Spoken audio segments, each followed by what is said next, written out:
టాలీవుడ్ లో high voltage box office war నడుస్తోంది. ఇప్పుడు థియేటర్లు నడపలేక మునిగిపోతున్నాం. మాకు కూడా కలెక్షన్స్ లో పర్సెంటేజ్ కావాల్సిందని పట్టుబడుతున్న ఎగ్జిబిటర్లు ఒకవైపు, బ్లాక్ మెయిల్ రూల్స్ పెడితే ఒప్పుకోం, అసలు సింగిల్ స్క్రీన్స్ పతనానికి కారణమే మీ మల్టీప్లెక్స్ వ్యాపారాలంటూ కౌంటర్ ఇస్తున్న ప్రొడ్యూసర్స్ గిల్డ్ మరోవైపు. ఇలా దశాబ్దాలుగా సాగుతున్న ఈ వివాదం ఈ మధ్య ముదురుపాకాన పడింది. దీంతో ఫిల్మ్ ఛాంబర్ కూడా ఎంట్రీ ఇచ్చి 21 మందితో కలిపి ఒక కమిటీని వేసింది. అన్ని క్షుణ్ణంగా స్టడీ చేసి కమిటీనే పర్సెంటేజ్ లెక్క తేలుస్తుందని ఫిల్మ్ ఛాంబర్ క్లారిటీ ఇచ్చింది. దానికి అందరూ సమ్మతమే అన్నారు. ఒక 2 నెలల తర్వాత కమిటీ రిపోర్ట్ ఆధారంగా నిర్ణయాలుంటే ఓకే చెప్పేశారు. ఇప్పుడు ఆల్ ఆఫ్ ఎ సడన్ గా పెద్ద సినిమాకు రిలీజ్ ముందే చిరంజీవిని కలవడం హాట్ టాపిక్ గా మారింది.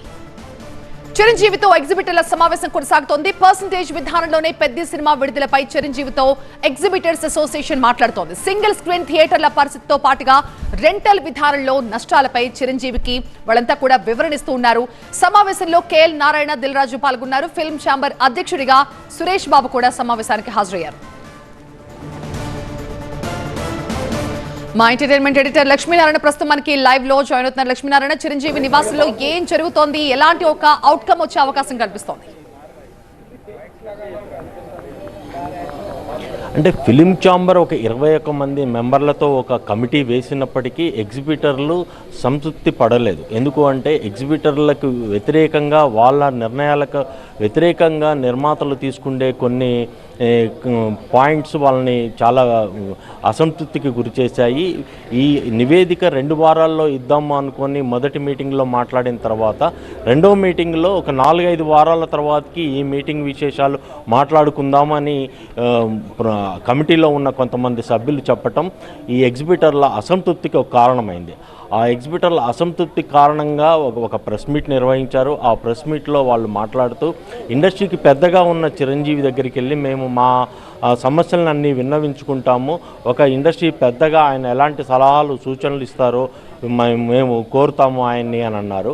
ఆ తర్వాత 2 రోజుల తర్వాత ఈరోజు చిరంజీవి ఇంట్లో ఫిలిం ఛాంబర్ అధ్యక్షుడు Suresh Babu, FDC chairman Dil Raju, senior నిర్మాత కేఎల్ నారాయణ మరియు తెలంగాణ స్టేట్ ఫిలిం ఛాంబర్ మాజీ అధ్యక్షుడు సునీల్ నారంగ్, ప్రస్తుత అధ్యక్షుడు జువ్వాడి చంద్రశేఖర్, సెక్రటరీ శ్రీధర్ తదితరులందరూ ఈ ప్రస్తుతం సమావేశంలో పాల్గొంటున్నారు. ఆ సమావేశం వివరాలు ఇంకా పూర్తి అవుట్కమ్ రాలేదు.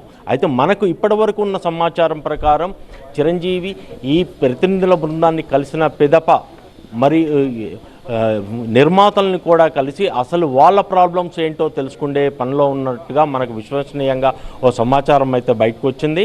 అంటే ఈ ఎగ్జిబిటర్లతో మీటింగ్ అయిన వెంటనే నిర్మాతలతో మీటింగ్ ఉంటుందా, రేపు పొద్దున మీటింగ్ ఉంటుందా అనేది మరి కాసేపట్లో తెలుస్తుంది. ఇరు వర్గాలతో చర్చించిన పిదప మాత్రమే ఇద్దరికి తగిన సూచనలు సలహాలు ఇవ్వాలనే ధోరణిలో చిరంజీవి ఉన్నట్టుగా మనకు సమాచారం అందుతోంది. అయితే ఎగ్జిబిటర్లు మాత్రం పెద్ద సినిమాకి మేము ఎలాంటి ఆటంకాలు ఏర్పరచము, ఆ పర్సంటేజ్ విధానం ఏంటో, ఎంత పర్సంటేజ్ ఇస్తారు, ఒక 10% ఇస్తారా 15% ఇస్తారా అనేది మాకు వ్రాతపూర్వకంగా ఇస్తే మాకు ఎలాంటి సమస్యలు ఉండవు, మేము అన్నిటికీ సహకరిస్తామని చెప్తున్నారు. మరోవైపు మనకు తెలుస్తున్న సమాచారం ఏంటంటే ఈ రోజు నుంచే తెలంగాణలో సింగిల్ థియేటర్లకి అగ్రిమెంట్స్ చేసుకునే పద్ధతి ఒకటి బిగిన్ అయింది. చాలామంది ఎగ్జిబిటర్లు పెద్ద సినిమాని తమ థియేటర్లో ప్రదర్శించడానికి అనుకూలంగా కొన్ని అగ్రిమెంట్లు చేసుకుంటున్నట్టుగా తెలుస్తుంది. మరి కాసేపట్లో ఈ ఎంతమంది అగ్రిమెంట్లు చేసుకున్నారు ఏంటి ఆ వివరాలు కూడా తెలిసే అవకాశం ఉంది. ఒక అరగంటలో ఈ చిరంజీవితో సమావేశం జరుగుతున్న అవుట్కమ్ ఏంటనేది మనకు తెలిసే అవకాశం ఉంది.